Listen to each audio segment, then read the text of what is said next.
जय श्री ओम नमः सिद्धेभ्य ओम नमः सिद्धेभ्य ओम नमः सिद्धेभ्य। नमो अरहन्ताणं नमो सिद्धाणं नमो आयर्याणं नमो वज्राययाणं नमो लोये सवसाम्। मंगलमय मंगलकरण वीतराग विज्ञान नमो ताय जाते वये अरहंतादि महान। करि मंगल करि हूँ महा ग्रंथ करन के काज याते मिले समाज सब आमे निज पदेरा।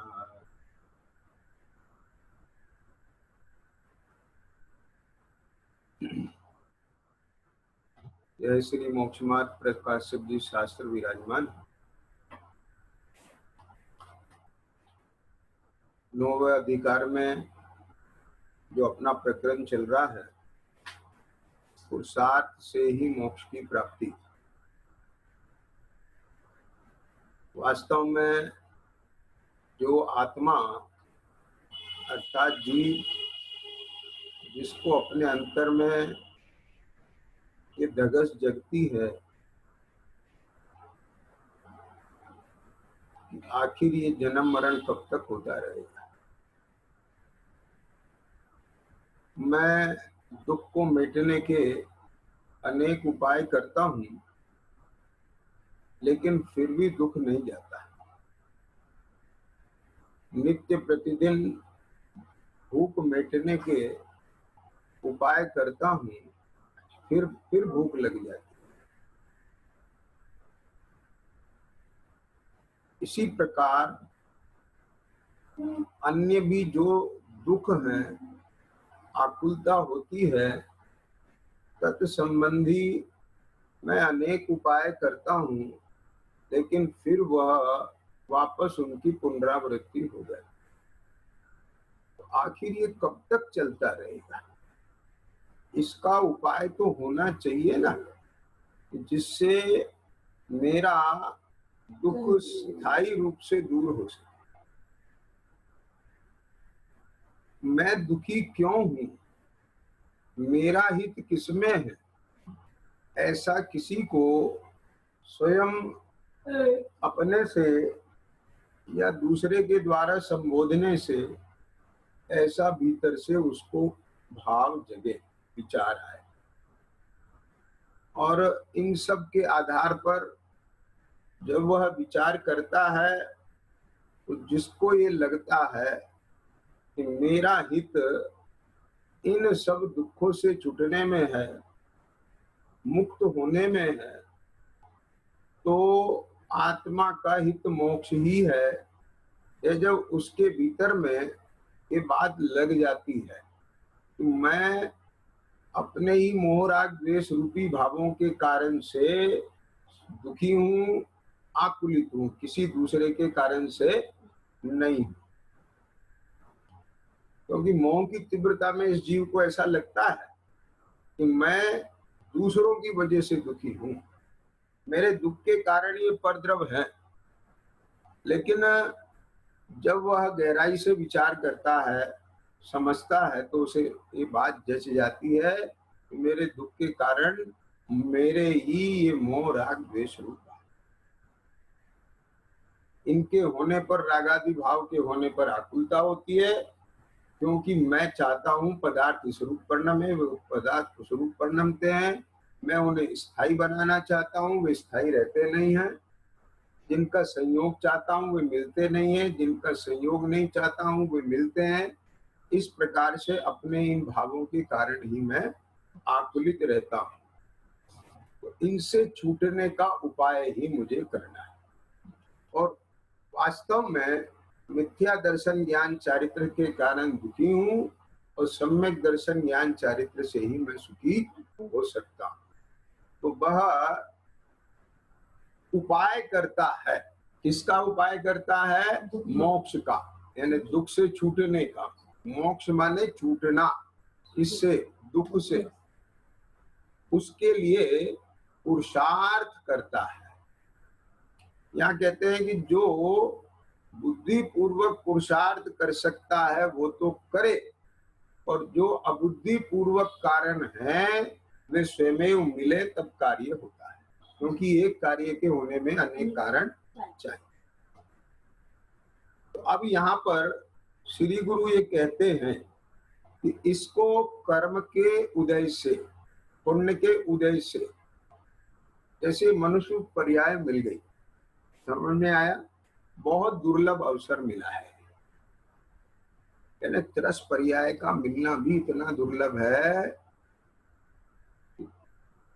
जैसे कोई रत्न समुद्र में गिर जाए और उसका वापस मिलना।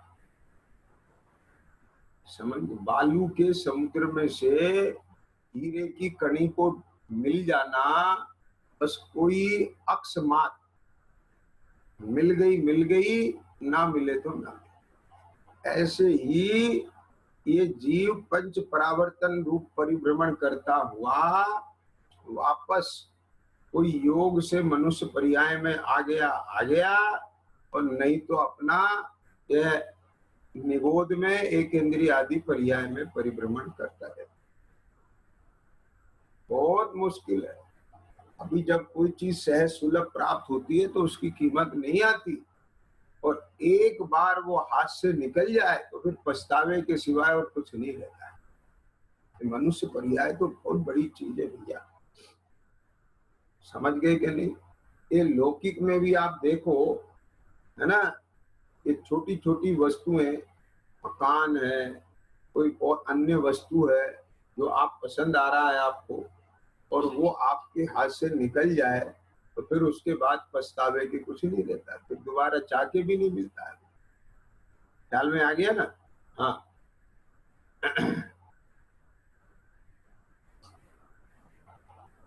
तो ये बात विशेष ध्यान रखने की है।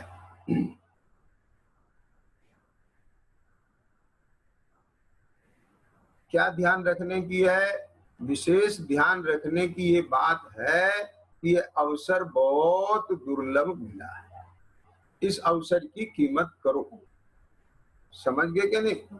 हाँ, ये मनुष्य पर्याय बहुत दुर्लभ मिली है, बहुत दुर्लभ मिली है ये मनुष्य पर्याय। ख्याल में आया? हाँ। अब मनुष्य पर्याय में ये जीव को, है ना, जरूरी नहीं है कि उत्तम कुल मिल जाए। ख्याल में आ गई? हाँ। अब ये मनुष्य बना भी तो धन रहित हो गया। अब वहां ऐसे ऐसे काम मिल जाते हैं इसको, तिरंचों की तरह से बोझा ढोने का काम कर रहा है, पूरा जीवन उसी में निकल गया। मछलियां पकड़ने में पूरा जीवन चला जाता है, गाय भैंस बकरी चराने में पूरा जीवन चला जाता है। मैंने मनुष्य पर्याय में भी आप देखें चारों तरफ, आज के जमाने में तो लोग बागों को ये सब इतने दूरदर्शन और ये इंटरनेट का जमाना है, तो आप देखते हैं पूरे विश्व के अंदर मनुष्य पर्याय में भी लोग जन्म लेकर के कैसी कैसी स्थितियां बन रही। ख्याल में आ गया?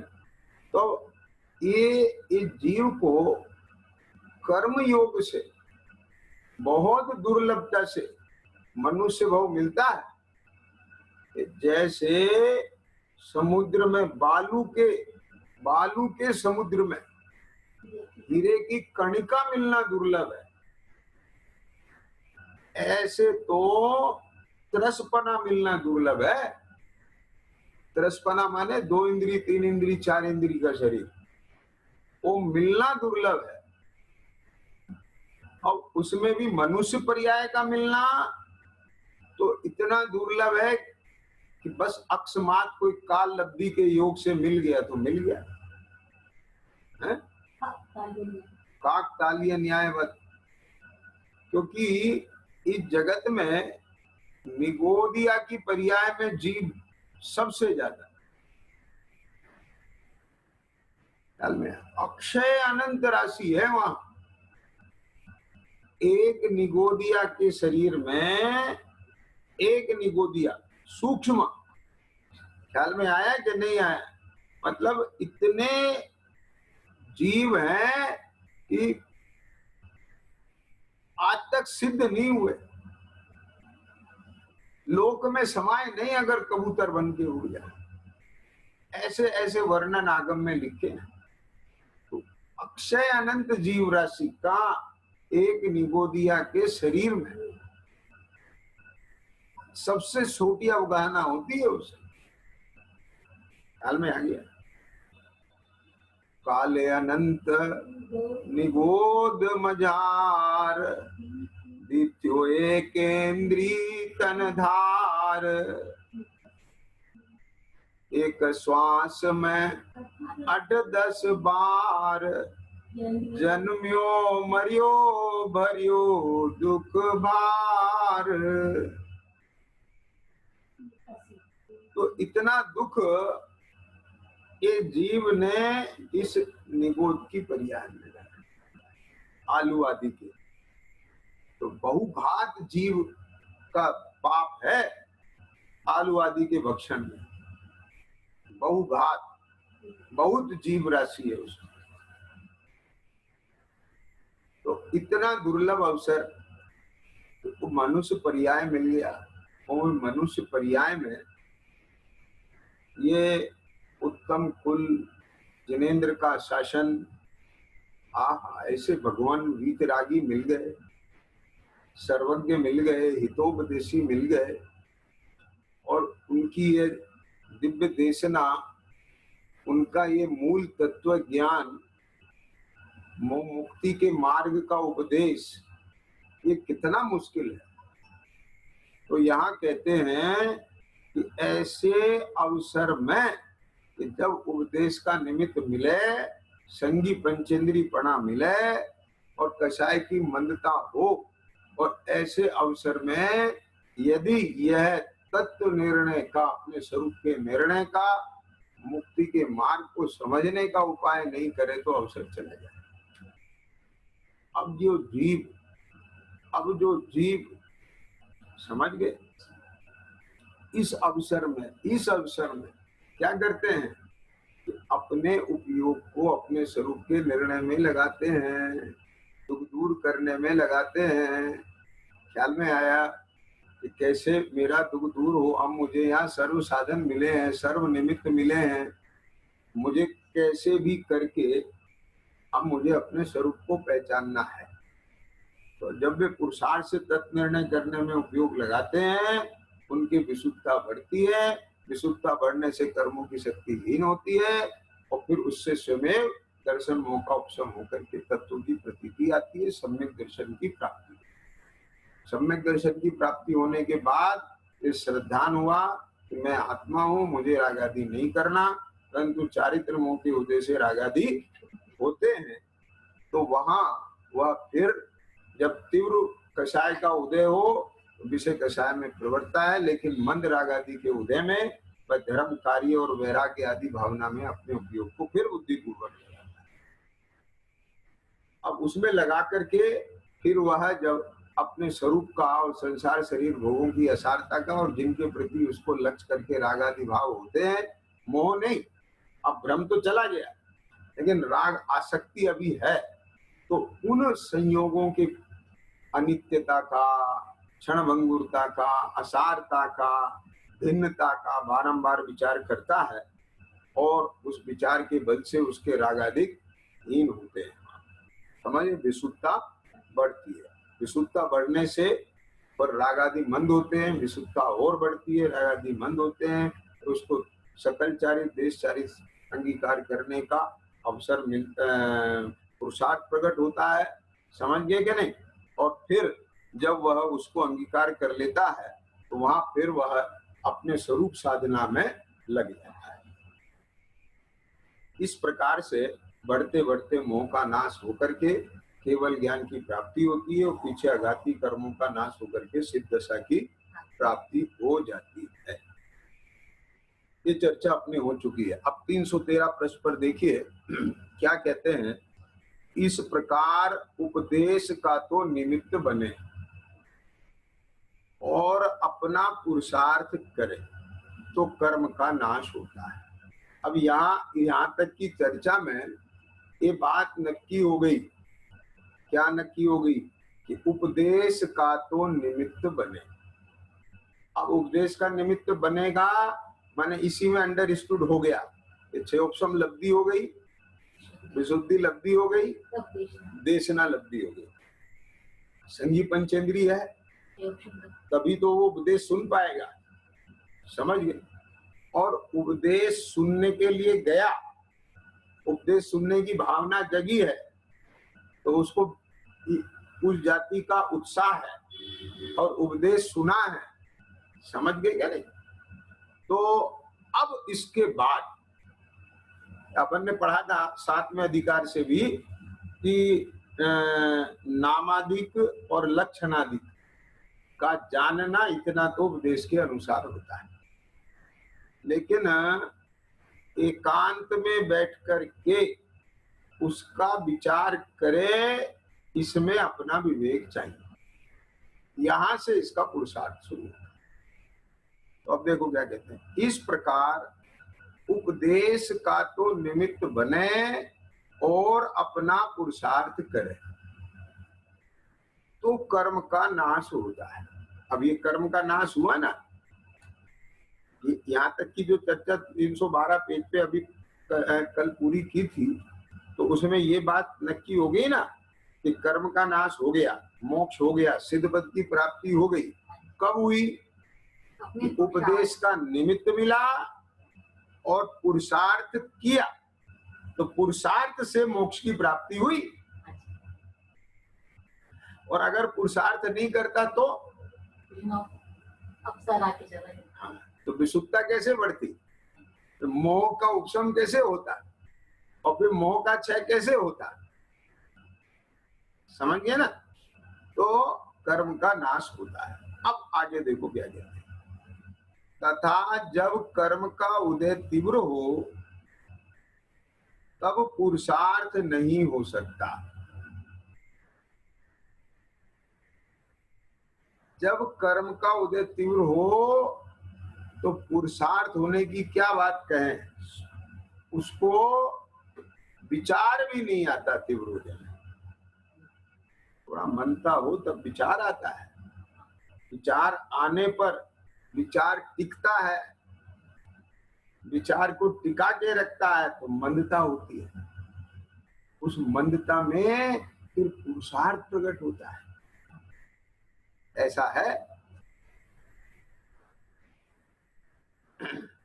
तो जब कर्म का उदय तीव्र हो तब पुरुषार्थ नहीं हो सकता, ऊपर के गुण स्थानों से भी गिर जाता है।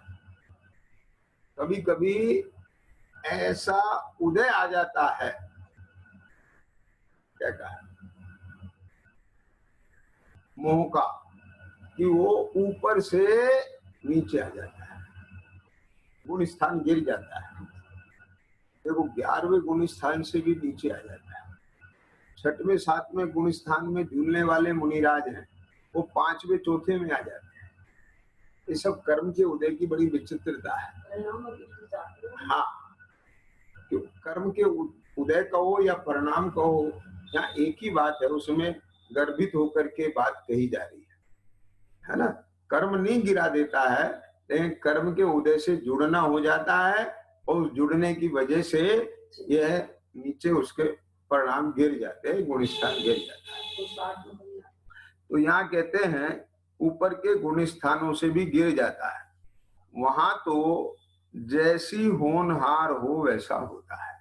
अब इसमें तो कुछ नहीं कहा जा सकता, ना कुछ किया जा सकता है ना। अब वहां तो होनहार का ही विचार किया जा सकता है कि वे ऐसी ही होनहार थी। आप समझिए,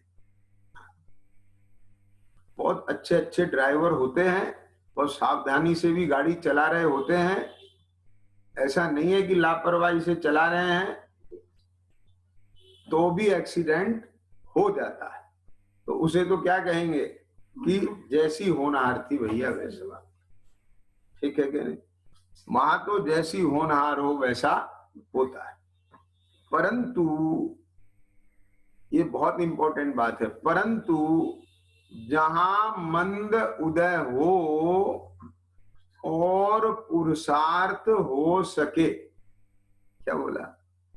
जहां मंद उदय हो और पुरुषार्थ हो सके, वहां तो प्रमादी नहीं होना। क्या बोला? समझ आ गया? जहां मंद उदय हो और पुरुषार्थ हो सके, वहां तो प्रमादी नहीं होना, सावधान होकर अपना कार्य करना, मत होना प्रमादी। ख्याल में आ गया?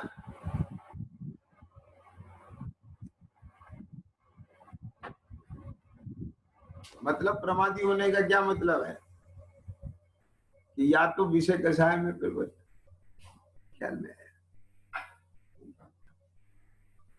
या व्यवहार धर्म कार्यों में प्रवृत्त है। क्या तो क्या होगा भैया इससे? जाएगा, ये अपना काम नहीं कर पाएगा। अपना काम कौन सा है? इससे बड़ा अपना काम क्या हुआ? अपना स्वरूप का पता लगना, मैं कौन हूं, मेरा स्वरूप क्या है, मेरे जो वर्तमान में ये जो आकुलता रूप भाव होते हैं, दुख होता है, ये इसका क्या कारण है? ख्याल में आया? इन कारणों को पहचान के समय रहते, क्या समय रहते इन कारणों को पहचान ले और इन कारणों को पहचान करके कारण में डले तो अपना कार्य कर लिया। क्या कहा? और यदि नहीं कर पाया तो क्या होगा? क्या समझ में आ गई बात? पहले के जमाने में क्या होता था कि पूरे दिन में एक ही बस आती थी और वो भी 8-10 मील चल के, और वहां सड़क पे मिलती थी लोगों को, गांवों में से बाहर। तो कैसे समय से 1 घंटा पहले पहुंच जाते थे। बोले भैया वो बस निकल गई तो फिर 24 घंटे बाद बस आएगी।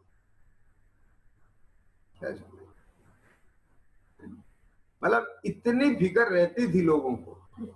हाँ, और फिर धीरे धीरे ये नगर पालिका के नल आने लगे तो लोग वो टाइम से आते थे।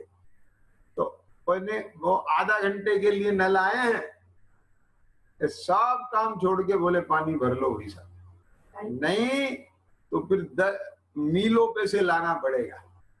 तो उसकी कैसी फिक्र रहे? तो क्या अभी ऐसी सावधानी है?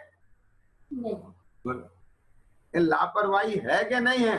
अपने को तो ऐसा लग रहा है ये पर्याय बस अमर हो गई, ये मिल गई, बने रहेंगे सब संयोग, बर्बाद कर रहे हैं बिल्कुल। आज नहीं हो तो कल ख्याल में आ गया कि नहीं आया? माने यहाँ कहते हैं कि प्रमादी नहीं होना, अपना ये मंद उदय चल रहा है। एक कैसा मंद उदय चल रहा है कि एक तत्व विचार में उपयोग लगाए तो लग सकता है, ऐसा मंद उदय चल रहा है। लेकिन अब उस उदय को काहे में लगा करके निकाल रहा है? व्यवहार धर्म कार्यों में लगा के। मैं उसका निषेध नहीं कर रहा हूँ, व्यवहार धर्म कार्यों का ये ध्यान रखना, लेकिन प्रयोजन साधो ना।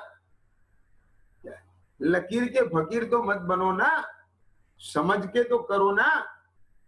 मैं ये सब क्यों कर रहा हूं? इससे मुझे क्या लाभ लेना है? इससे मुझे क्या उपयोगिता निकालना है? कि बस देखा देखी करना है अथवा संसारिक प्रयोजन को साधने के लिए करना है? बोलो। तो यहाँ कहते हैं कि मंद उदय हो और पुरुषार्थ हो सके, ये काहे का, ये अपना काम करने का। ये कौन सा अपना काम करने का? अपने स्वरूप के निर्णय का काम करने का। ये कौन सा काम करने का? बोलो। ये अपने स्वरूप को पहचानने का काम करने का। ये कौन सा काम करने का? ये बस दर्शन मोह को, चारित्र मोह को परास्त करने का। ये जो काम कर सकता है और एक काम ना करे तो अवसर चला जाएगा। प्रमादी नहीं होना, ये प्रेरणा कर रहे हैं यहां पर। परंतु जहां मंद उदय हो और पुरुषार्थ हो सके, वहां तो प्रमादी नहीं होना। माने जहां तक तेरी हद है तो अपनी पूरी ताकत लगा दे, और उसके बाद जो बुद्धि पूर्वक होने वाला काम है वो उस पर छोड़ दे, लेकिन तू तेरे पुरुषार्थ में कमी मत।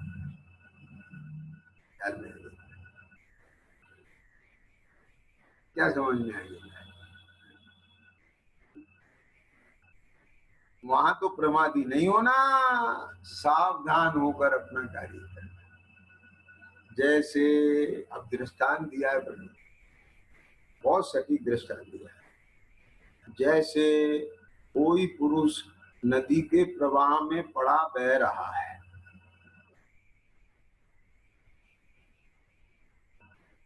वहां पानी का जोर हो तब तो उसका पुरुषार्थ कुछ नहीं, उपदेश भी कार्यकारी नहीं। अब आप देखो ना, ऐसा बिल्कुल तेज बहाव, और इतना तेज बहाव जो पहाड़ ढहा दे, समझ लो, पेड़ के पेड़ उखाड़ दे, चट्टाने हिला देता है, इतना तेज प्रवाह। अब उसमें आप चिल्ला चिल्ला के कहो कि निकल जा बेटा, निकल जा बेटा, वो क्या, उसे सुनेगा ही नहीं। क्या निकल जा? तो तुम्हारा कहना भी कोई काम नहीं आएगा, और उसके हाथ पैर मारने की बात, हिल नहीं सकते उसके हाथ पैर, वो तो ऐसे बहा जा रहा है। समझ में आया कि नहीं आया? तो क्या कहते हैं, पानी का जोर हो तब तो उसका पुरुषार्थ भी कुछ नहीं, वो ऐसे हाथ पैर नहीं मार सकता, हिल भी नहीं सकता, वो तो इतना तेज बहाव है। और तुम उसे कहो तो उसका भी कोई मतलब नहीं, उसको सुनने की होश नहीं है ना वहां पर, इतना तेज बहा जा रहा है। लेकिन वस्तु की स्थिति सदा काल एक सी नहीं रहती।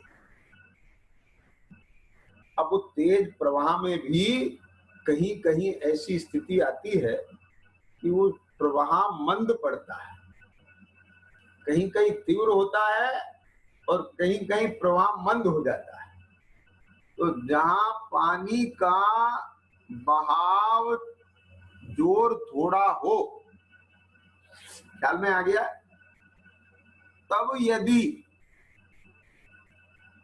पुरुषार्थ करके निकले तो निकल आएगा, उसी को निकलने की शिक्षा दे।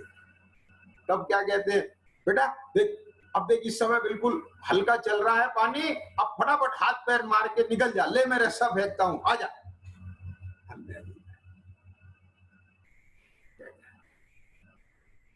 और देख बिल्कुल चूक मत करना।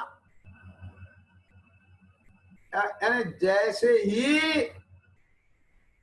तो करना रहना, पानी का मन भाव हो और तेरा पुरुषार्थ काम करने लगे, सब मुझे कैसे पता चलेगा पानी का मन भाव आ गया है? तू बोली तेरे हाथ पांव हिलने लगे तो समझ लेना मन भाव आ गया है।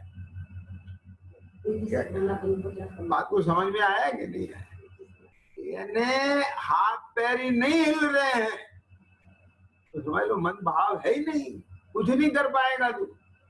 लेकिन जब तुझे ऐसा लगे कि हाँ यहाँ हिलने की गुंजाइश है, तो तब तू ऐसे ही मत पड़ा रहना उस पानी में कि हाँ ठंडक है, मजा आ रहा है, कोई दिक्कत नहीं है।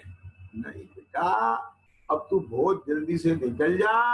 यदि नहीं निकला और ये प्रवाह तेज हो गया तो समुद्र में जाकर के तुझे पटक देगा। तुझे समुद्र में ले जाके पटके, उससे पहले तब तक की भी क्यों इंतजार करना। कि नहीं नहीं अभी तो 2-4 बार और मंद बहाव आएगा। अरे पहले ही मंदता के बहाव में जैसे अवसर मिले तुरंत निकल आना ना। तो देखो क्या कहते हैं? पानी का जोर थोड़ा हो तब यदि पुरुषार्थ करके निकले तो निकल आएगा, उसी को निकलने की शिक्षा देते हैं। और ना निकले तो धीरे धीरे बहेगा और फिर पानी का जोर होने पर बहता चला जाएगा। उसी प्रकार जीव संसार में भ्रमण करता है। संसार में भ्रमण करता है माने पंच परावर्तन करता है। अभी इस जीव को लगता ही नहीं है कि पंच परावर्तन कैसा करता है। मैंने बोला ना, मनुष्य गति और तिर्यंच गति, ये 2 गतियां तो अभी वर्तमान में आप और हम सब देख ही रहे ना। देखो, आप और हम जिस माहौल में रहते हैं, कॉलोनियों में रहते हैं, नगरों में रहते हैं, वहाँ बहुत अच्छा जीवन है। लेकिन ऐसे ऐसे आप आदिवासी इलाकों में जाओ, वहाँ देखो क्या स्थिति है।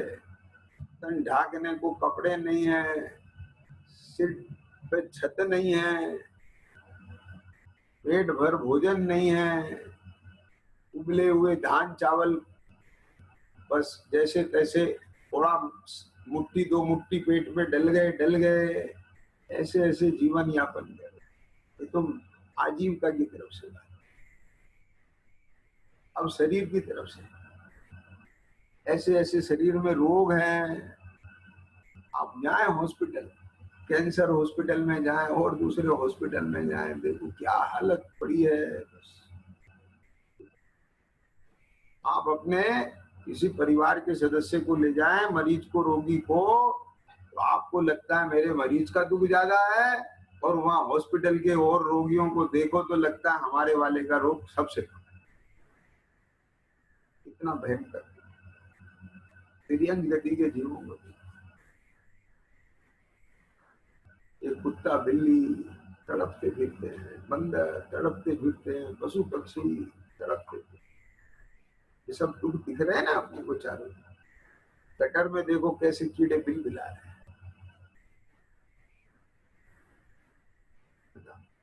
अब एक टिड्डियां, अभी वर्तमान में टिड्डियां आ गई,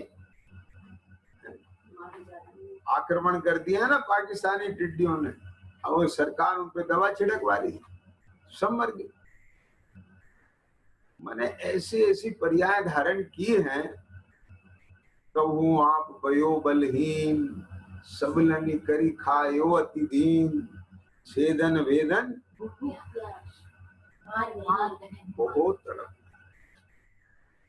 बहुत तड़पना है। संसार में ही परिभ्रमण होगा। ये कितना बड़ा परिभ्रमण किया है संसार में, अनंत परावर्तन। समझ आया ना? कितने अनंत पंच परावर्तन कर लिए जीव ने। पंच परावर्तन भयंकर हैं। हाँ, ये कौन कौन से हैं पंच परावर्तन? द्रव्य, क्षेत्र, काल, भव और भाव की इस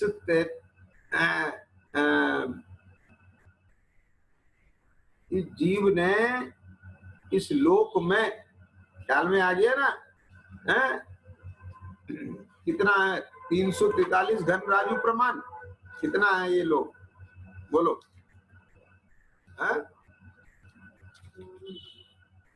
क्या है तो ना, कितनी संख्या है देख लेना भैया। तो इस लोक में एक जीव ने, है ना, कितना भयंकर दुख उठाया है कि एक कोई ऐसा द्रव्य नहीं छोड़ा है जिसके साथ इसका संयोग ना हुआ। आगे समझ में बात, कितना भयंकर दुख है। बोलो। तो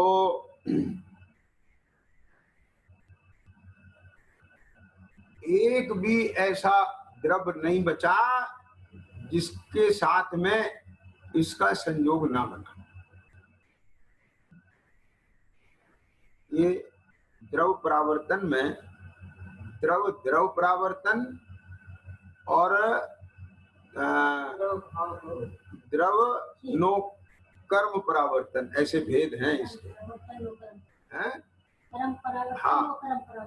अब नो कर्म परावर्तन में कोई भी ऐसा द्रव नहीं है जिसके साथ में इसके शरीर के साथ संबंध ना जुड़ा, और कर्म परावर्तन में कोई कर्माण वर्गणाएं नहीं है जिनके साथ में ना बताओ। ये सब वर्णन है, आप देख लेना। तो इतने बार इसका जन्म मरण हो गया।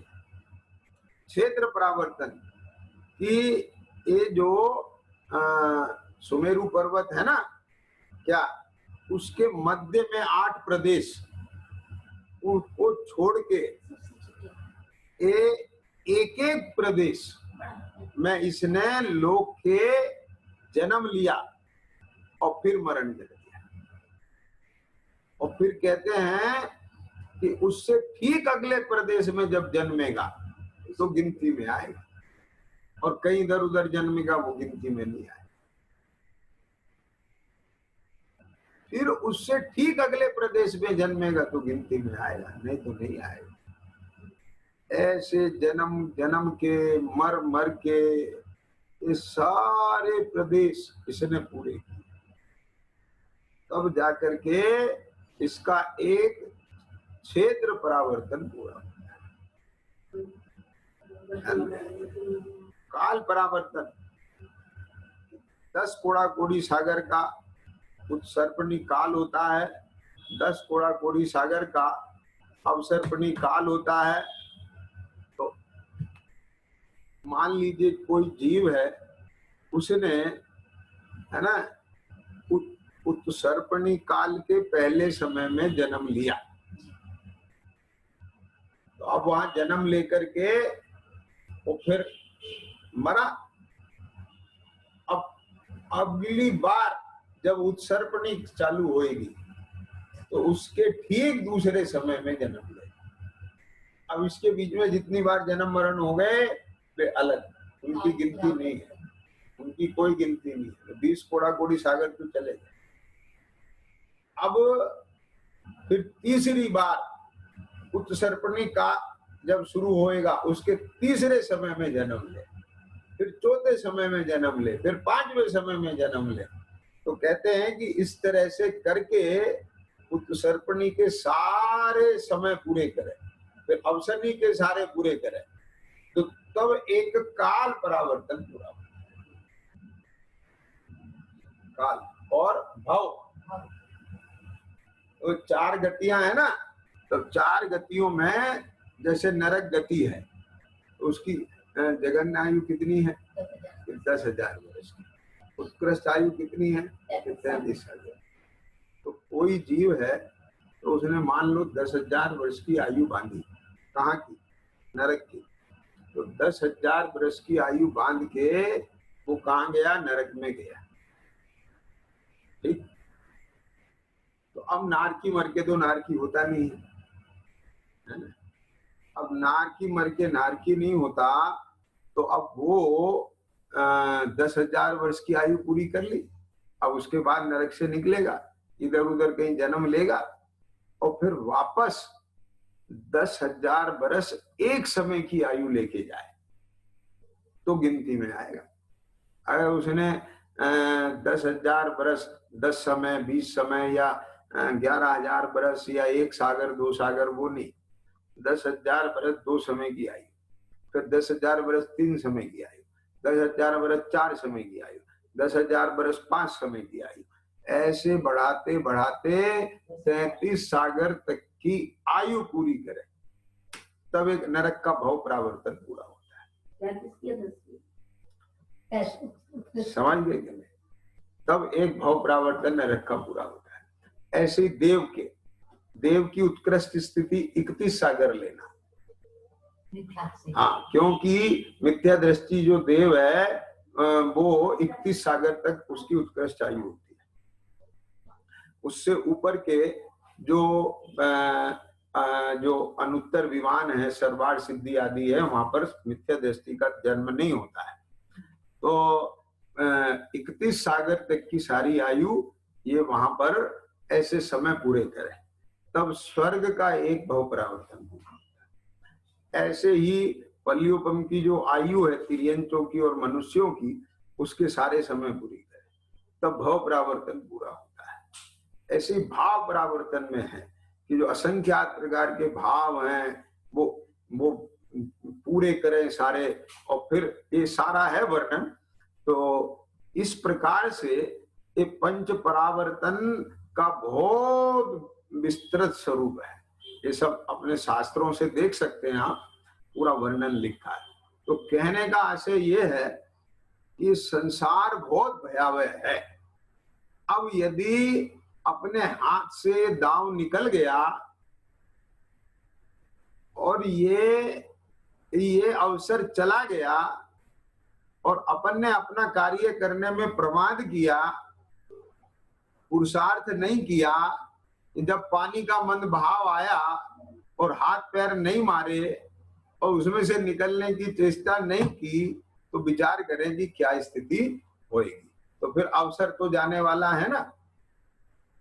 है? तो देखो क्या कहते हैं, उसी प्रकार जीव संसार में भ्रमण करता है। बस अब वो जैसे पानी का मन भाव आया तब निकला नहीं, और फिर पानी का जोर बढ़ गया तो बस बहता चला जाएगा। तो जब अवसर मिला, उपदेशादि का निमित्त मिला, विचार शक्ति मिली, अब पुरुषार्थ नहीं करे तो क्या होगा, संसार में भ्रमण करेगा। अब देखो क्या कहते हैं, वहां कर्मों का तीव्र उदय हो तब तो उसका पुरुषार्थ कुछ नहीं है, उपदेश भी कार्यकारी नहीं है। तो लोक में भी बात कहते हैं ना कि उसके साथ में मध्यस्थ भाव करो जो दुर्जन है। ख्याल में आ गया ना, उसको उपदेश मत दो। सीख दी बानरा भैया का घर जाए, है ना। तो जिसकी पात्रता योग्यता नहीं है उसके लिए तो उपदेश भी नहीं है ना। आचार्य देव ने भी लिखा है तस्य देशना नास्ति। हाँ, और मालूम ये भी श्री गुरु हर किसी को एक तत्व का और आत्मा का उपदेश नहीं देते।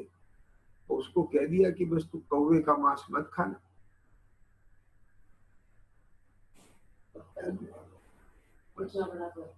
समझ, मतलब कहने का ये है कि है ना, उपदेश भी कार्यकारी नहीं है उसके लिए। और कर्म का मंद उदय हो तब पुरुषार्थ करके मोक्ष मार्ग में प्रवर्तन करे तो मोक्ष प्राप्त करे। अब यहाँ पर ये बहुत मतलब महत्वपूर्ण बात है, मैं थोड़ा सा इसकी चर्चा करना चाहता हूँ कि कर्म का मंद उदय हो तब पुरुषार्थ करके, क्या पुरुषार्थ करना, जब तक सम्यक की प्राप्ति नहीं होती तो सम्यक दर्शन का पुरुषार्थ करना। तत्व निर्णय नहीं है तो तत्व निर्णय का पुरुषार्थ करना, और जब तत्व निर्णय हो जाए तो फिर उस निर्णय को उपयोग में लेना। जब तक तत्व निर्णय नहीं है तो उपयोग को बार बार तत्व निर्णय में लगाना। ये इधर भी लिया था 312 पेज पर, ये क्या लिया था कि तत्व निर्णय करने में उपयोग लगाने का अभ्यास रखना। ख्याल में आया ना, या क्या कहते हैं कि अभ्यास रखना ये कहते हैं। तो क्या कहते हैं, तब पुरुषार्थ करके मोक्ष मार्ग में प्रवर्तन करे। तो मोक्ष मार्ग क्या है, सम्यक दर्शन ज्ञान चारित्र का नाम मोक्ष मार्ग। तो क्या करके प्रवर्तन करे, तो पुरुषार्थ करके प्रवर्तन करे। तो पुरुषार्थ क्या है, अकेले व्यवहार धर्म कार्यों में प्रवर्तन करना पुरुषार्थ नहीं है। समझ में आ गया ना। यानी पहले तत्व निर्णय में उपयोग लगाने का अभ्यास करें। अब इसमें ध्यान रखना कि जो गृहस्थ दशा है, अब उसमें जो गृहस्थ के अपने नियमित आवश्यक कार्य हैं उन्हें तो करना, लेकिन उनमें मुख्यता किसकी रखना, क्योंकि कुछ चीजें ऐसी होती हैं कि जो जैन का अपना दिनचर्या का नियमित कार्यक्रम है, तो वो तो अपनी दिनचर्या दैनिक चर्या वैसी बना के रखनी ही चाहिए, लेकिन उन सब का भी एक प्रयोजन स्वरूप निर्णय के लक्ष्य पूर्वक होना चाहिए। बात समझ में? अब ध्यान से सुनो। तो पहले तो तत्व निर्णय में उपयोग लगाना है और फिर उस निर्णय को उपयोग में लेना है। निर्णय को उपयोग में लेना का मतलब यहाँ उपयोग के दो अर्थ निकालना है। एक तो ये अपना ज्ञानोपयोग वाला उपयोग, और एक उपयोग माने यूटिलाइजेशन वाला उपयोग। उपयोग करते हैं ना, किसी वस्तु का उपयोग करते हैं, तो पहले तो हमने अपनी चेतना को तत्व निर्णय में लगाई। क्या अपनी चेतना को कहाँ लगाया? तत्व निर्णय करने में लगाया। अब जब तत्व निर्णय हो गया, अब उस निर्णय को अपने उपयोग में विषय बनाए, लेके उस तत्व निर्णय को अपने उपयोग में लेके क्या करें? उसका उपयोग करें। काहे में उपयोग करें? कि आप आश्रव के संबर में उपयोग करें।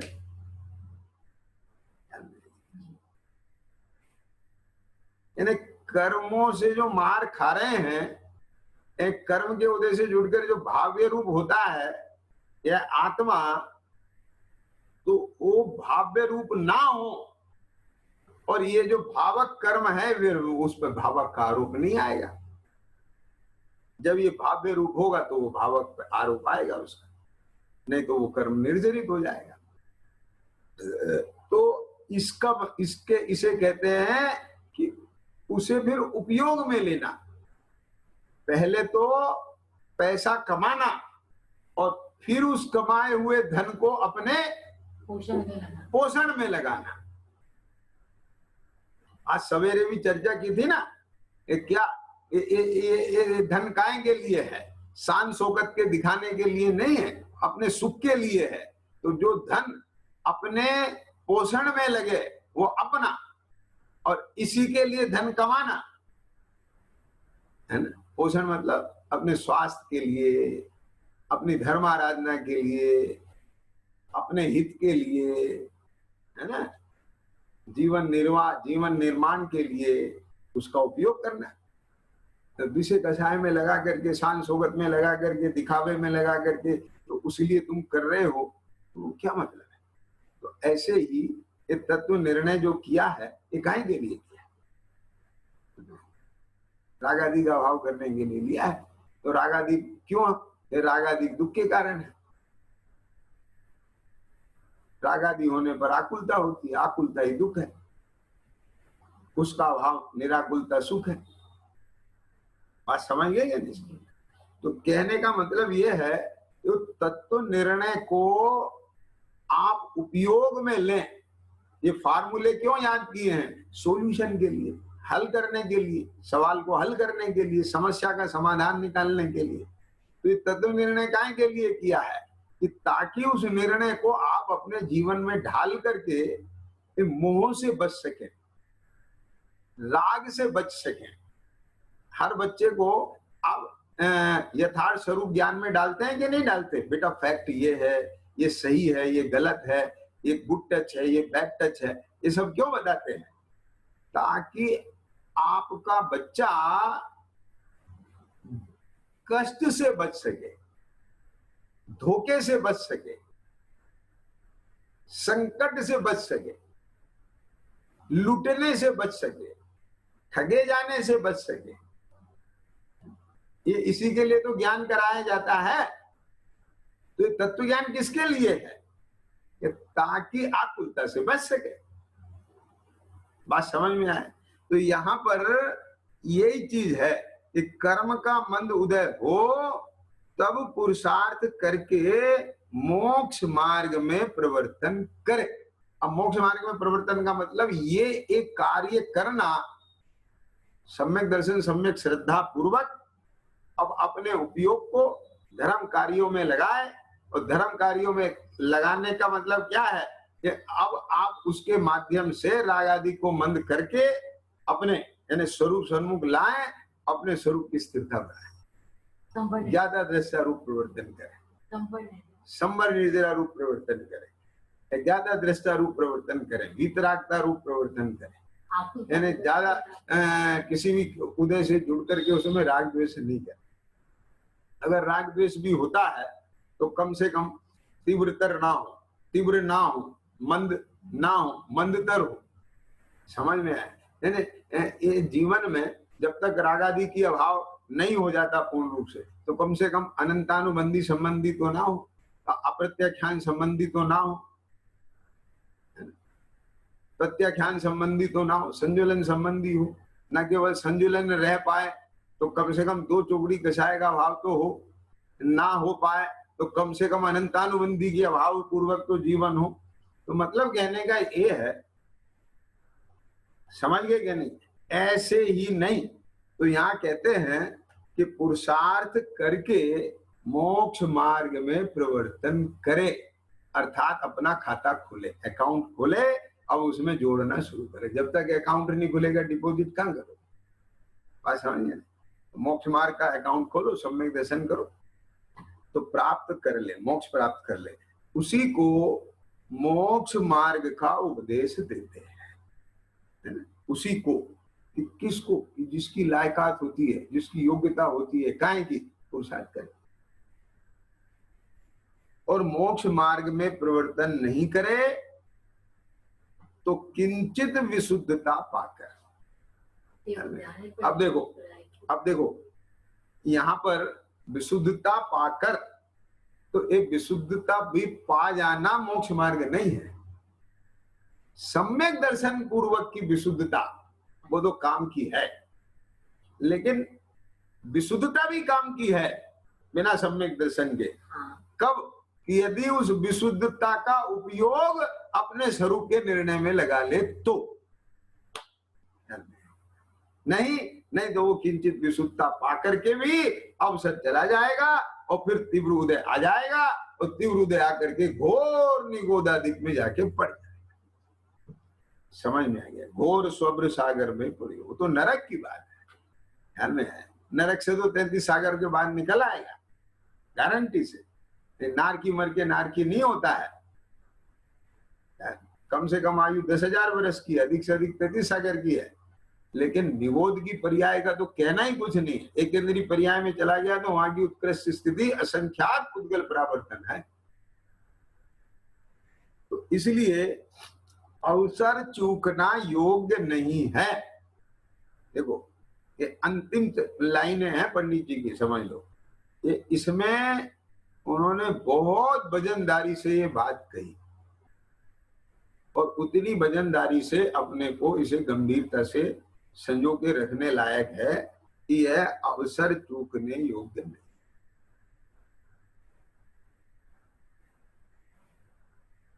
मैं तो इसके लिए बहुत पहले से एक दृष्टांत देता हूं कि जैसे मान लो आप कार से कहीं जा रहे हैं और कार का बैलेंस गड़बड़ हो गया, पहाड़ी पर सड़कें होती है ना, ऐसे बोल उस पे कार का आपका बैलेंस बिगड़ गया और वो सड़क से आउट होकर के खाई में जा पड़ी और गिरते गिरते खिड़की खुली देवयोग से और वहां पहाड़ी पर एक पेड़ की शाखा आपके हाथ में आई और आप लटके हैं नीचे खाई। आप बोलो क्या करो?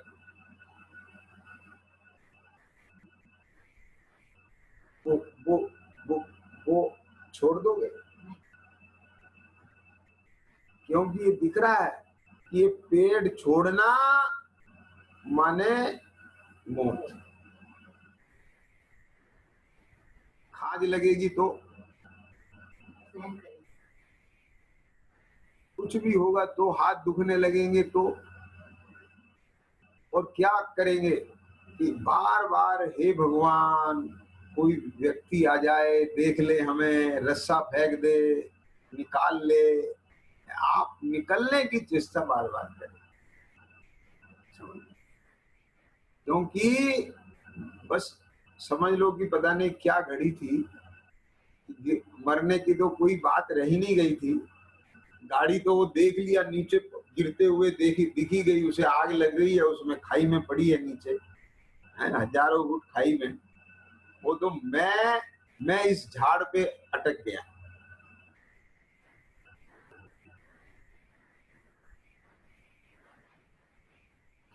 अब यदि मैंने यहाँ जरा सी भी असावधानी करी तो अब फिर कुछ नहीं। तो अब ऐसी स्थिति में मैंने अपने अंदर में वो वहां रख करके हम देखें तो हमें उसकी कीमत आएगी, उस सहारे की कीमत आएगी। डूबते को तिनके का सहारा, तिनके का सहारा मतलब कि अपना संबल बढ़ जाना, आत्मबल बढ़ जाना। कि डूब रहा था लेकिन देखा एक तिनके को तैरते हुए, कि तिनका नहीं डूब रहा है, कि तिनका तैर रहा है। तो एक तिनका तैर सकता है तो मैं भी तैर सकता। ये मिल गया उसे सारा।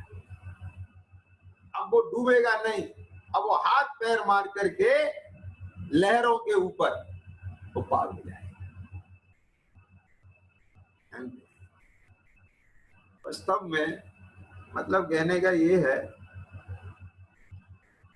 इसलिए अवसर चूकना योग नहीं है। अब सर्व प्रकार से अवसर आया है। देखो, एक तो ये लिखा है अवसर चूकना योग नहीं है, और अब सर्व प्रकार से अवसर आया है। सर्व प्रकार से मतलब देखो, संगी पंचेंद्री पर्याय, विचार करने की शक्ति है तुम्हारे पास, सच्चे उपदेश का निमित्त तुम्हें मिल गया है, तत्व ज्ञान का लाभ तुम्हें मिल रहा है। बात समझ में आया कि नहीं? तो ये सर्व प्रकार से अवसर, और इसके साइड में जाए तो स्वस्थता है, शरीर अच्छा है ना, आजीविका की कोई समस्या नहीं है। माने कुल मिलाकर के ऐसी कोई प्रतिकूलता नहीं है कि जिस प्रतिकूलता की वजह से आप अपना कार्य ना कर सके। और करने वाले तो 33 सागर तक साथ में नरक में भी सम्मिलित कर सकते।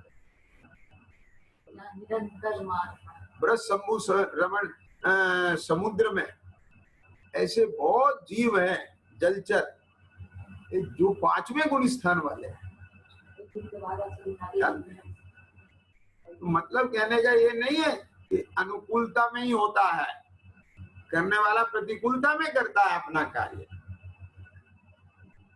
लाल बहादुर शास्त्री ने उधार पुस्तकें ली, स्ट्रीट लाइट में बैठ करके पढ़ाई की है। तो पढ़ने वाले तो ऐसे पढ़ लेते हैं, लेकिन मतलब तुम्हें तो हर तरह से मिल रहा है, ट्यूटर भी मिल रहा है, किताबें भी मिल रही हैं, अच्छा कॉलेज मिल रहा है, समझ में आया, सब घर में साधन मिल रहे हैं, ये मतलब है। और उसके कंपैरेटिवली कह रहे हैं कि अब सर्व प्रकार से अवसर आया है। ऐसा अवसर प्राप्त करना कठिन है। क्या बोले? ऐसा अवसर प्राप्त करना,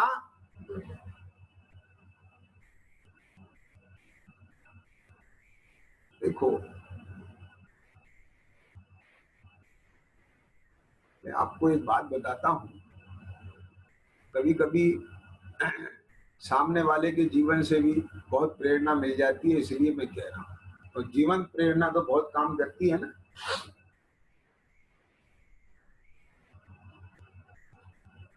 जब 6-7 बरस पहले ये L1 ब्रेस्ट फ्रैक्चर हुआ था और मैं वहाँ हॉस्पिटल में सर्जरी होके चूंकि हॉस्पिटलाइज था और पैर हिलते नहीं थे, हिलाते थे, पंपिंग से हिलाते थे। ब्लैडर बाउल काम नहीं करता था। लेकिन उस समय मेरे को ये विचार आया कि इससे अनुकूल अवसर की तू राह मत देख। यानी जितना अब अभी प्राप्त है ये भी बहुत अनुकूल है। समझ में आ गया?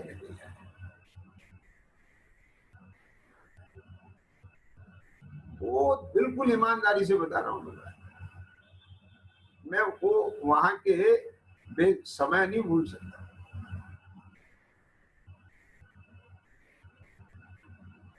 जब ये इंसिडेंट होने के बाद 18 घंटे तक पलक नहीं झपकी, एकदम सजग उपयोग रहा। न मालूम कभी आयु कर्म का अटैक हो जाए और तू प्रमाद में तेरे को देह छोड़ना पड़े। बिल्कुल जागरूक, अपने में सजग।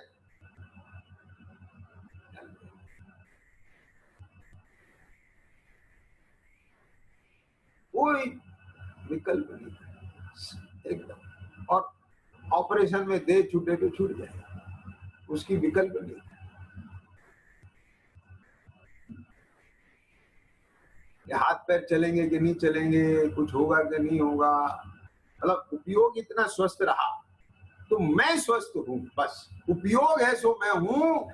इसलिए मेरे लिए ये बहुत अनुकूल अवसर है क्योंकि मेरा उपयोग स्वस्थ है। बाहर के कर्म के उदय और शरीर की अवस्थाएं ये अनुकूल नहीं है तो कोई दिक्कत नहीं है। मुझे ये भी अवसर प्राप्त करना कठिन है। यानी जो अभी है ये बना रहना भी कठिन है। क्यों? इसमें बहुत कुछ कर सकते।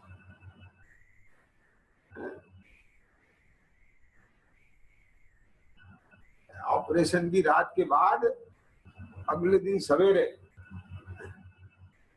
शरीर बेड पे पड़ा है और उपयोग से मैं सोनभद्र टोक पर माँ धोती दुपट्टा पहन के इस तरफ से पूजा कर रहा है। तो बहुत गजब, कितना पहना उपयोग हो गया, बढ़िया। तो समझ में आया कि नहीं आया? तो हमने कहा कि उपयोग यानी इस समय में भी धर्म तो मेरे उपयोग के अधीन है ना, शरीर के अधीन थोड़े है। शरीर स्वस्थ है तो प्रमाद नहीं करना, और शरीर काम नहीं करना है तो प्रमाद नहीं करना।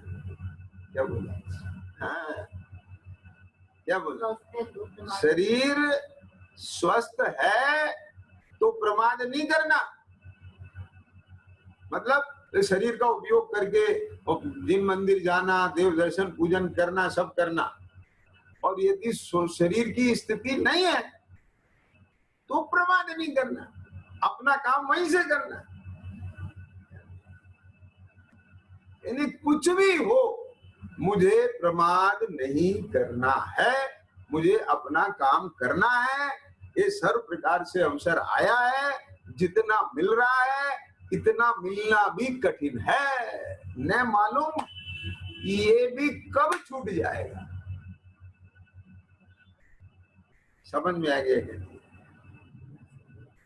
कुछ भरोसा नहीं है ये भी कब छूट जाएगा। इसलिए श्री गुरु दयालु होकर के मोक्ष मार्ग का उपदेश देते हैं। समझ में आएगा? उसमें भव्य जीवों को प्रवृत्ति करना, उसमें भव्य जीवों को प्रवृत्ति करना।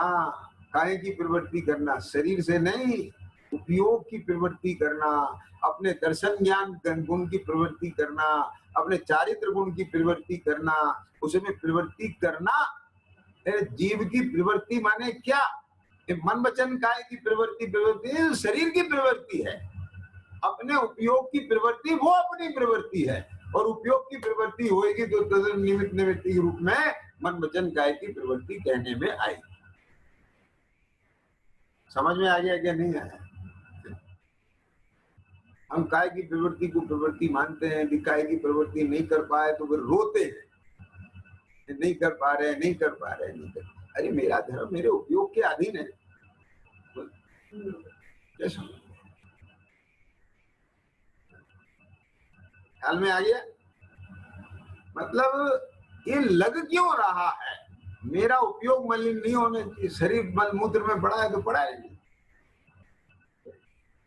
ये मल मूत्र बाहर का पड़ा हुआ है, एक परवस्था से पराधीनता से ये पड़ा हुआ है, ये मुझे कुछ नहीं कह रहा है। लेकिन तत्संबंधी यदि विकल्प अंदर में चालू हो गया, वो आत्मा का मल है, ये राग आत्मा का मल है, ये मोह आत्मा का मल है। मुझे ये मोह राग द्वेष रूप मल में नहीं रहना। क्या बोला? शरीर गंदगी में पड़ा हो, कर्म के उदय बिला, वो उससे मुझे तकलीफ नहीं है, लेकिन मुझे ये मोह राग द्वेष के मल में नहीं रहना। ये मोह राग द्वेष के मल में नहीं रहना, ये मेरे पुरुषार्थ के अधीन है। पर शरीर मलिन स्थान पे पड़ा हो, ये मेरे अधीन नहीं है, वो कर्म के कार्य। समझ में आया कि नहीं है? एक पुरुषार्थ इस अवसर में हो ही जाना चाहिए कि जीव को ये वस्तु तत्व मिल जाए, अपना स्वरूप मिल जाए, मोक्ष मार्ग का रहस्य उसके ख्याल में आ जाए, साधना आराधना का स्वरूप क्या है, उपेय क्या है, उपाय क्या है, है ना, इत्यादि इन सब बातों का निर्णय हो और उस तरफ में इसका पुरुषार्थ लगे, यही इस पर्याय की सार्थकता है।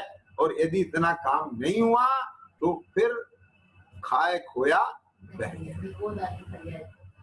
इसलिए अवसर चूकना योग नहीं है। अब सर्व प्रकार से अवसर आया है, ऐसा अवसर प्राप्त करना कठिन है। इसलिए श्री गुरु दयालु होकर मोक्ष मार्ग का उपदेश देते हैं, उसमें भव्य जीवों को प्रवृत्ति करना। सहजानंदी शुद्ध स्वरूपी अविनाशी में आत्म स्वरूप, सहजानंदी शुद्ध स्वरूप अविनाशी में आत्म स्वरूप, सहजानंदी शुद्ध स्वरूप अविनाशी में आत्म स्वरूप। निज निधि निज में बताई